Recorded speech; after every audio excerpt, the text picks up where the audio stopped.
an excursion, Sam. He left from literature. Finally today. Well, a little trip somewhere might be nice. I feel as if I could sleep forever. Oh, Sam. Well, I'm not going yet. Oh, Sam, you mustn't talk like that.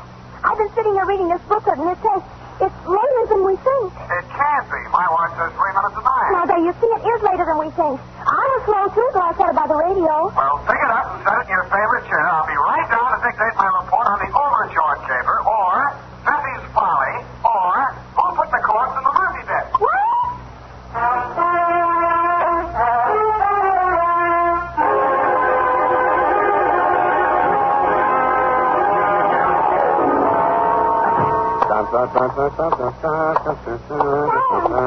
Oh, you poor darling. Don't say that word again, Effie. I didn't mean in a financial sense, you darling. There you go again. I meant we poor mortals, as it must to all men, Sam. We're all clay-footed, after all, merely leaving footprints in the sands of time. You need a vacation, huh? Maybe you better take that excursion. Oh, no. Now, don't act like that. I'll hardly miss you. Oh, Sam. Now, come on. Let's see those travel folders. Where are they? Oh, Here we are. Plan now for that long journey. Our carefree layaway plan relieves the burdens of those left behind. Well, nice of them to think of me. Luxurious accommodations. Funny-looking stateroom. Why does that bunk have a lid on it? Let's see. Probably explains here somewhere. Our special nylon-tufted, couch-type model with chrome-plated magnesium handles and lightweight alloy liner has been called by many satisfied customers the pallbearer's friend. Well, who brought this into my office? His name was Converse Etheridge. What? He's with the Dardanella Mortuary. Don't mention his name in my presence. That man has no live friend. Now, Sam, don't be too rash on him. After all, it's his living. He is a worm in the apple of contentment, a roadblock in the highway of life, a meter in the taxicab of happiness. Are you ready, Sam? No! I already have the date, Sam. To whom is this addressed to? To Mrs. Joy Overjord. No, you better make that George Overjoyed, Mrs. I'll make up your mind, Sam. I said Mrs. Yes, sir. But is it Joy Joy Overjord? Or is it, It is Judge Overboard. Now, wait a minute. Just let me get this straight, Sam. I have Judge George. Mrs. Oh. Well, to avoid any further confusion, Sam, wouldn't it be just as clear to address it as Mrs. O.G. Judge? The name is not Judge F. It's Overgord. George. Now, wait a minute, Sam. Now, wait a minute. Let's just be very, very quiet for just a minute. Now, look here. I won't have you putting the blame on... Now, wait. All right. Mrs. George Overjord. Hyphen. That'll make you happy, huh? Thank you, Sam. From, Yes, Sam. License number 127596. That you can get. Subject, your jewelry. Dear Mrs. Overjord. Enclosed, you will find my statement for services rendered, which you will no doubt be as surprised to receive as I am to be sending it. It started, as such things often do, with that curse of civilization, that broken spring in the couch of privacy, the telephone. Yes? Mrs. Spade? Speaking? This is Mrs. George Overjord. That's O-V-E-R-J-O-R-D. I have it. I'm staying at the Hotel Belvedere, Mrs. Spade. Mr. Stover, the house detective, was good enough to recommend you. Oh, then he's good for something. I beg your pardon? Good friend of mine, Mr. Stover. And what was it you had in mind, Mrs. Overjoyed? George. But George, that's my first name. I beg your pardon. George. Oh, I got it wrong. When you spelled it out, I thought... I think you better come over here right away, Mrs. Spade. I have a rather serious problem to place before you. These little details can wait. Of course. And come right up. I'm in room 315.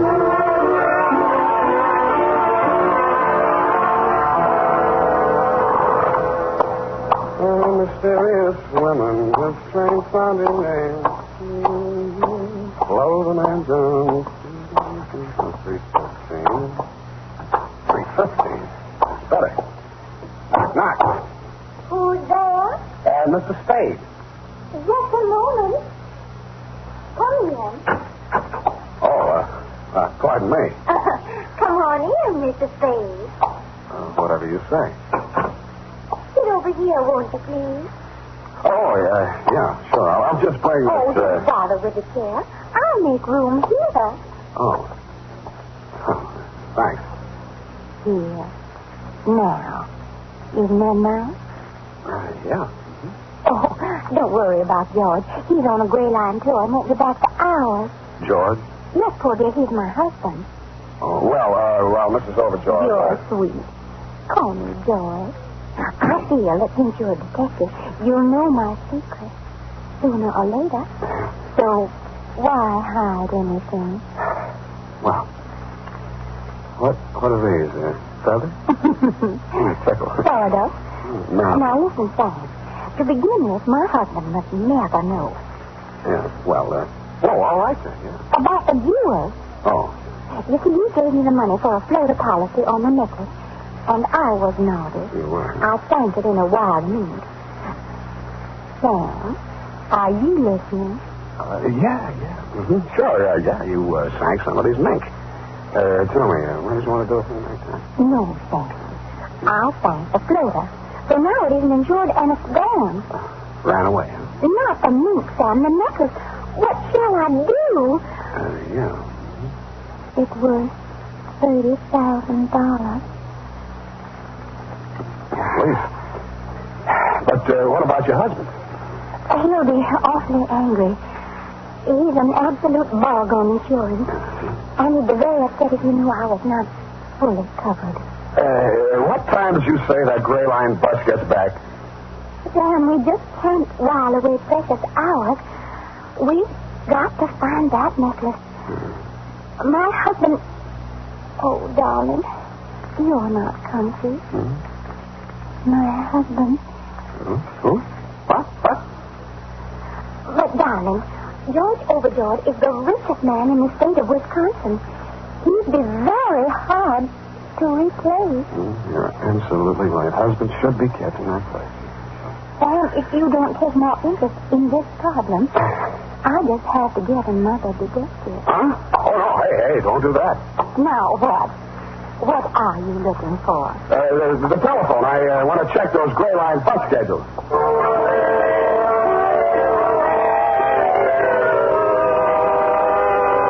Around 5 in the p.m., after we phoned room service with some sandwiches and a pitcher of martinis, I got my assignment. It seemed that the hotel thief who had made off with the necklace had been surprised red-handed and had dropped the rest of the swag, valued at around $100,000, while making his getaway. My problem was to recover the necklace before, quote, George, unquote, tried to put in a claim on it and found out it hadn't been insured. I agreed that it might be smart to put the rest of the jewels in the hotel safe under my name. This I did.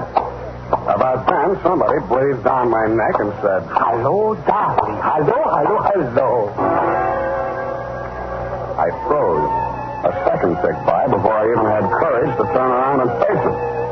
It couldn't be, but it was Effie Valeriu Eminescu, a con merchant so slick that he finally swindled most of his competitors out of business and even succeeded in selling himself in the oldest con game of them all, the Spanish prisoner game.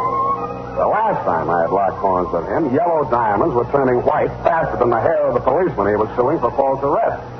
Effie's hair was still very black and very oily, and the big smile he wore was very white and very oily. Sam, darling, do not look so shameful. I am angry on you. You're not angry on me. You can fool with part of the people some other time, but you can't fool Effie for long. You did a trick on me to lure me out from San Francisco. A gold mine you promised me. A gold brick mine. But you see, I am humorous. I don't hate you. In fact, I am contrary. You are. And just to prove that I have no harbor of heart fooling with you, listen.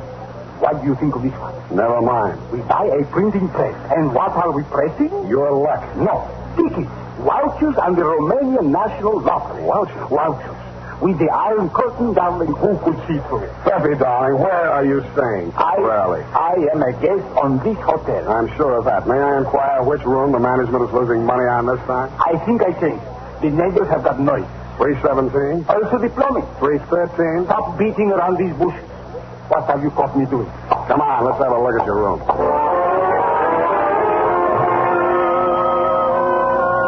On the way upstairs to his room, Effie gave me a rundown on the noises in the room adjoining his, 315.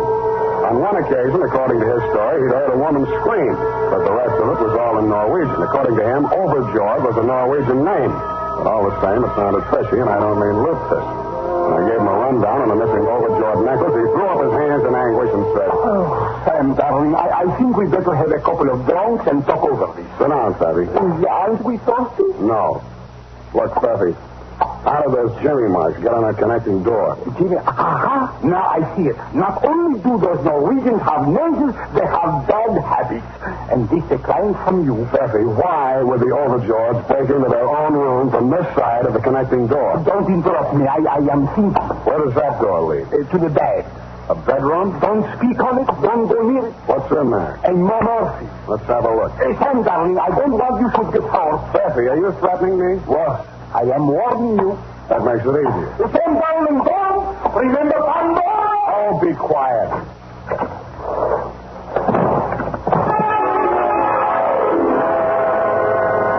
And that, Mrs. Overjord, is when if I had to live over, I wouldn't have taken the case for all the fish in Norway. The Murphy bed that flew out at me as I opened the door was occupied.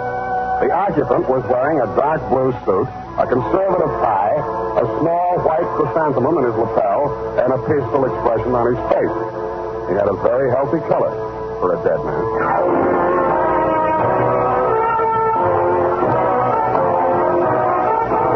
The title track to the Overjord caper, or The Corpse in the Murphy Bed. Tonight's adventure with Sam Spade.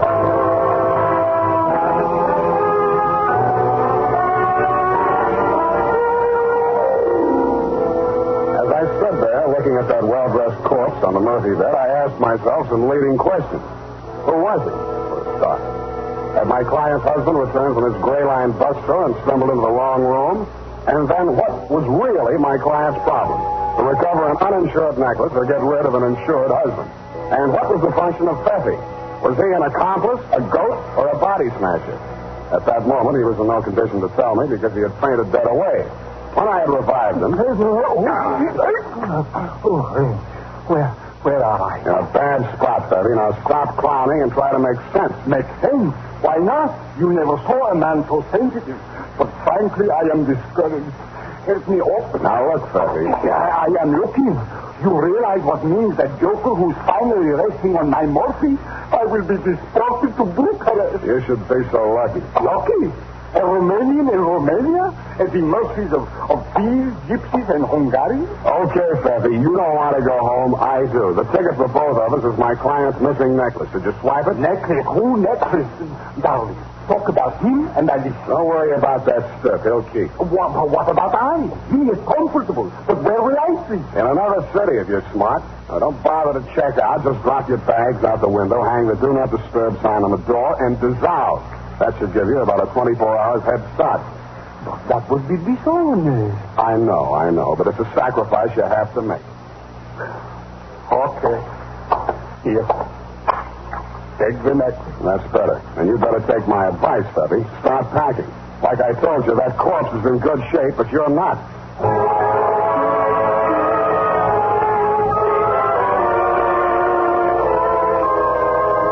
There was nobody home in room 315, so I glass-keyed my way in and had a look around. I turned up only items that were worth anything. A pair of passports issued respectively to one George Overjord and one Joy Overjord. Also, item and insurance policy with inventory attached on the Overjord jewels. What made that interesting was the fact that the necklace, which my client had told me was uninsured, was there in the inventory. After that, I wasn't at all surprised at what I found in the closet. Okay. Take it easy. I'll get you loose just as quick as I can. Here, I'll get these gags out first. Yours. Are you all right? No, yours. There you are. Here. Let me help you up. Oh, my back. 4 hours in that place. Oh, real long. Who did this to you? You don't know. The Jumpenes when we are coming home backwards. What? Yours. Look at the time. Our boat sails in an hour. If we don't hurry, we will miss it. Yeah, I can catch. You go now, young man. Thank you. Yeah, goodbye. Well, just a minute. I want to get a few things straight. You are Mr. and Mrs. Overjord? Yeah. But we don't worry. Insurance will take care of all. Goodbye. I'm sorry if I'm annoying you, but I'm just not quite ready to leave. Now, if what you had in mind was picking up a little ready cash from the insurance company, I'm afraid I'll accept your caper. Boris? I saying? In other words, I'm a detective, and I have your jewels. Yeah, you here. Yeah, that is good. Just leave them on the table. Yeah, good. Well, it's not quite as good as all that. Before I can hand them over to you, I've got to clear a few things up between you and my client and another guy with a dead man in his room. We don't know any dead man. Not in California. We are from old country. Wisconsin. Oh, well, that's different. Is that everything yours? No. Call the bell phone. Don't be in such a hurry. Well, why not? The ship's on the way. Now, look, this will only take a few seconds. I'll have to make a report on this, you see. So I have to know exactly how it happened. Now, you say you just come into that room. Now, you must have been standing about here, Mr. Overjord? Not so close to the closet. Well, that's near enough. Now, you just stay where you are. Will you step over this way, Mrs. Overjord? Oh, yeah. Hurry, please. Mm-hmm. Just a little to the left. There.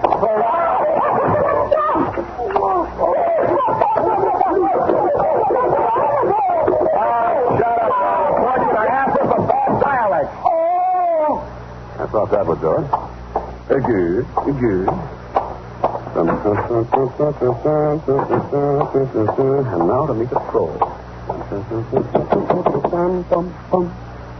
a moment. Oh, it's you, Sam. I thought I heard voices next door. I was afraid to go barge in. Where have you been, darling? A most wonderful thing was happened. My husband left me. He never came back from that gray line tour. That might be because he never went. Oh, sit down, darling. There's something I must tell you. Yeah, but you sit there and I'll sit here. Darling, you changed. It makes it so difficult, this gulf between us. Joy, if I may call you Joy, we must face it. We live in different worlds. It can never be. Pick it up. I understand. But there's no reason we can't meet occasionally and remain good friends. Sure, I'll come to see you on visiting day. Sam, I'm afraid you're making a terrible mistake. Oh, I made that when I took you at face value. Your name may be Joy, sweetheart, but you are not Overjord. Who are you? Darling, doesn't matter. But I rather like Joy. I think I'll keep it. Yeah, okay, suit yourself. How does Effie fit into this caper? Oh, Sam, darling, it's terrible the way that man deceived me. I should have known he wasn't a Norwegian. Well, don't feel too bad about that. He thinks he's Romanian. He told me his name was Overjord and that it would be all right for me to stay here because his parents were in the adjoining room. Now, let's get this straight. Effie checked into room 313. The Overjords were here. I take it you were in 317, all with connecting doors. Sort of a Prince's movement, shall we say. Well, I thought it rather strange that I never met them, especially after Faith brought me the jewels and said they were a present from his mother for my trousseau. Oh, no. Wait. Before you go any further, Angel, how are you going to get out of that corner without getting paint on your little feet? Well, he finally told me everything. And that I was as deep in it as he was. That's why I called you. Why? I was panic-stricken. I had to get out from under. And, baby, look at you now. Well, Sam, you will have to admit that I could have done worse. Unless I misjudged you. We do have the jewels. Yeah, that part of it's all right. But what about that corpse? Oh, that was in case Tucker got rid of that necklace before he was caught with it. The police would have something else to hold him on so you and I could get out of the country with the jewels. How'd you get him up here? Piggyback? The bellboy helped me. I told him it was my husband that he was stiff. Yeah, how stiff can you get? You don't believe me? Nope. Oh, I love you. Stop that. All right. Go ahead. Talk to me. Why don't you hit me with your fist? You're a big, strong man. I'm only a woman. What have you got to lose? Look, all I want to know is who put that corpse in the Murphy bag. How dare you? How dare you make love to me and then insult me and push me around like an old shoe? Oh, I dare not. I don't have to put up with it. And I'm not going to. I'm going back to Effie. He's a crook, but he loves me. I hate you. Hate you. Hey, my ear. You're choking me? I am not. I can't breathe. Darling, what are they doing to you? You deduce this poor girl to her condition? I guess so. I don't know how. Come, darling, we are no longer friends. Our relations are short, nil and void. But you, my love, I forgive you. Come away with me. We will start life anew with a better scheme. Dear, aren't you forgetting something? For jewels? That old man and that old woman lied to us. They are not Overjord. They are crooks and robbers. Papa, no. I think he's right. But how did you... I found them in there and untied them. Instead of phoning the police, they started packing. So you see, darling, we couldn't take the jewels anywhere. But why not? The M&S motto inscribed on our family crest. Honor among thieves, except for gypsies and Hungarians. But, Effie, dear, I tried to steal them from you. That was another hot call, my darling. Between you and I is a technical difference. This is known as a double cross. That is expected from a woman. But from you, Sam, darling, I am a gust. I am a darling. You have behaved without charm. I don't hate you, but it is all I can do to forgive you. Come, my lord. Now, wait a minute. What? You have the jewels. You can prove nothing. There's still that corpse. Sam, darling, come, I show you.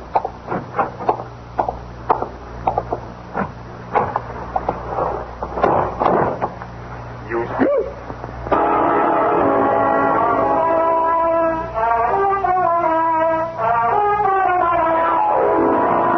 I didn't. All I saw was a well-made Murphy bed. The well-dressed corpse was gone. When I turned around, so were Effie and Joy. Period. End of report. Next week, Swedish dialect. But, Sam. Yes, Effie? Oh, I hardly know where to start. Oh, P.S. I have turned you jewels over to the robbery detail of the San Francisco police, together with Sven and Martha Lagerson, who was still in the closet when the police arrived. But, Sam, don't you... Oh, yes, add this. The Lagersons told the cops here that they had worked as household servants in your home in Wisconsin and had hit on their bright idea of making off with your jewels while you were away on a month-long canoe trip through the Chain Lakes, which gave them ample time to make their getaway. They switched passport pictures and used your name to justify their possession of the jewels in case they were questioned. That, plus the insurance policy, complete with inventory, was good enough to fool even the nefarious Effie. But, Sam... One question, Effie, no more. But if it's about that corpse, save your day. Oh. Go type that up, Angel. I'm still working on it.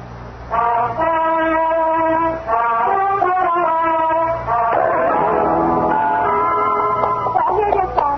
Did you get anything? Well, there's a couple of fingers left in there. Will you join me? Oh, don't you know? I meant a different kind of stiff. Oh, the one in the Murphy bed. Well, I'm expecting to break on that any day now. Well, you have a wall-type bed in your apartment, Sam. Similar proximity will inspire you to greater mental thought. Please, I won't sleep a wink. That's just what Mr. Etheridge said. But I told him you were busy on this big jewel robbery. What was his problem? The man from Nashville, you know. That vulture. He is a razor blade in the parachute pack of optimism. He is a sandbar in the river Styx. Well, as I said, Sam, it's his living. But I promised to give you the message.